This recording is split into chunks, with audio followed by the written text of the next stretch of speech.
নমস্কার। ঠাকুর শ্রী শ্রী রামকৃষ্ণ পরমহংসদেব এবং মা শারদার চরণে আমার সশ্রদ্ধ প্রণাম জানিয়ে ভিডিওটা শুরু করছি। বয়স যতই বাড়বে এই সংসারের জটিল কুটিল রূপটা আপনার চোখের সামনে ততই স্পষ্টভাবে ফুটে উঠবে।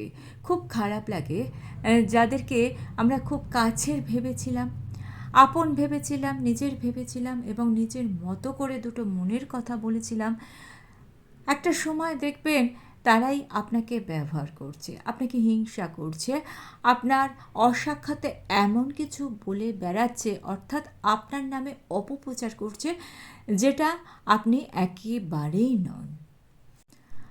মনটা আপনার ভেঙে যাচ্ছে, কিন্তু একটু ভাবলেই বুঝতে পারবেন বাস্তবে এরা আপনার ভালোই করছে, কারণ আপনি তো ভুল মানুষদের বন্ধু ভেবেছিলেন। এরা তো বন্ধু নয়, এরা শত্রুর থেকেও মারাত্মক, কারণ যাদের আপনি শত্রু বলে জানেন তাদের সম্পর্কে তো আপনি সচেতন হয়েই থাকবেন, কিন্তু বন্ধুরূপী শত্রু এরাই হচ্ছে বিষাক্ত। বিষাক্ত প্রাণীদের বিষ থাকে তাদের একটা বিশেষ অঙ্গে, যেটা তারা ব্যবহার করে যখন তারা বিপদে পড়ে, কিন্তু মানুষের বিষ থাকে সর্বাঙ্গে, আর এরা এই বিষকে ব্যবহার করে নিজেদের স্বার্থে। তাই এদের থেকে আপনাকে সাবধান থাকতে হবে। আর এটাই বাস্তব কথা যে এই সংসারে যতই আপনি ক্ষত বিক্ষত হবেন ততই আপনার উন্নতি হবে। পাথর কেটে মূর্তি তৈরি করা যায় যখন ছেনির আঘাত লাগে পাথরের বুকে। লোহা গরম হয়ে যতক্ষণ না লাল হচ্ছে ততক্ষণ লোহার সামগ্রী তৈরি হয় না। আপনি যদি সূর্যের মতো উজ্জ্বল হতে চান তাহলে আপনাকে সূর্যের মতোই পুড়তে হবে। সমাজ সংসার যতই আপনাকে তাচ্ছিল্য করবে ততই আপনার নিজেকে প্রমাণ করার তাগিদ বহুগুণ বেড়ে যাবে। পৃথিবীর প্রত্যেকটি মানুষের সফলতার প্রধান অস্ত্র তাদের জেদ আর সৎ পথে পরিশ্রম। পরিশ্রম করার জন্য যে শক্তি লাগে তা আপনি অর্জন করবেন ঈশ্বর বিশ্বাসের মধ্যে দিয়ে, কারণ ঈশ্বর মানুষের মনের পজিটিভিটির আধার। আপনার অপমান, আপনার অবহেলা, আপনাকে করা তাচ্ছিল্য ক্রমশ ঈশ্বরের প্রতি আপনার আকর্ষণ বাড়িয়ে তুলবে। মানুষ প্রতারণা করে, ঈশ্বর নয়। মানুষ আপনার পেছনে কথা বলে, ঈশ্বর নন। মানুষই আপনাকে তাচ্ছিল্য করে, ঈশ্বর নন। আর ঈশ্বরের প্রতি সমর্পণই দেবে আপনাকে আপনার শক্তি, যে শক্তিতে আপনি ক্রমশ পরিশ্রমী হয়ে উঠবেন।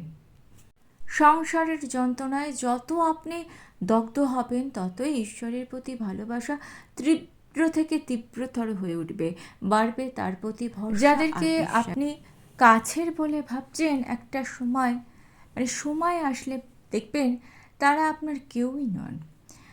সংসার জীবনযাপন করতে গিয়ে স্বয়ং মা শারদাকেও এই যন্ত্রণা সহ্য করতে হয়েছিল। একবার জনৈক এক ভক্ত মাকে প্রশ্ন করেছিলেন, মা, আপনি তো ঠাকুরের বাড়ি অর্থাৎ কামারপুকুরে একবারও যান না। কলকাতা থেকে দেশে উঠলেই বাপের বাড়ি ওঠেন, এটা কেন করেন?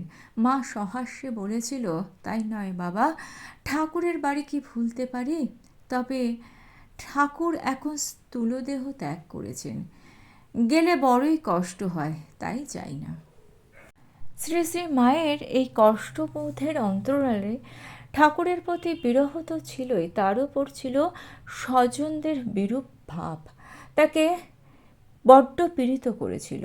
অবশ্য এই বিষয়ে তিনি নীরবই থাকতেন। একবার জনৈক সেবককে বলেছিলেন, ঠাকুর চলে যাওয়ার পর কিছুদিন ঘুরে ফিরে যখন কামারপুকুরে গিয়ে আছি, আত্মীয়রা যেন উপেক্ষার ভাব দেখাতে লাগলো, আর গায়ের লোকেদের কথা শুনে আমার মা আমাকে এখান থেকে জয়রামবাটিতে নিয়ে গেলেন। আমায় তিনি কামারপুকুরে বাস করতে দিলেন না। সেই থেকেই ভাইদের সংসারে তাদের দুঃখে সুখে এতদিন পড়ে রয়েছি। এখন আবার ভাইরাও বলে, দিদি আমাদের দেখে না।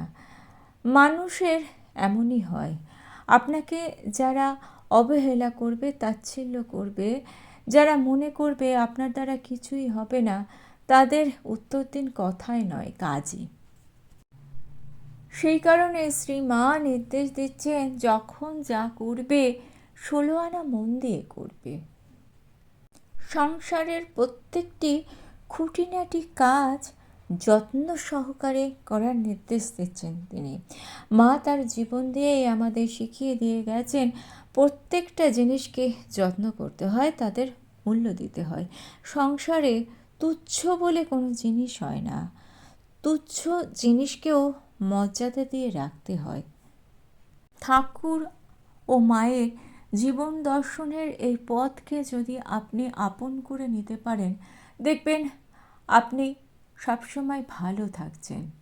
ভিডিওটা ভালো লেগে থাকলে চ্যানেলটাকে সাবস্ক্রাইব করে নিয়ে পাশে থাকা বেল আইকনটা প্রেস করে দিয়ে অল অপশনটা ক্লিক করে দেবেন। তাহলে যখনই নতুন কোনো ভিডিও আপলোড করব, তার নোটিফিকেশন আপনাদের কাছে পৌঁছে যাবে। Thanks for watching.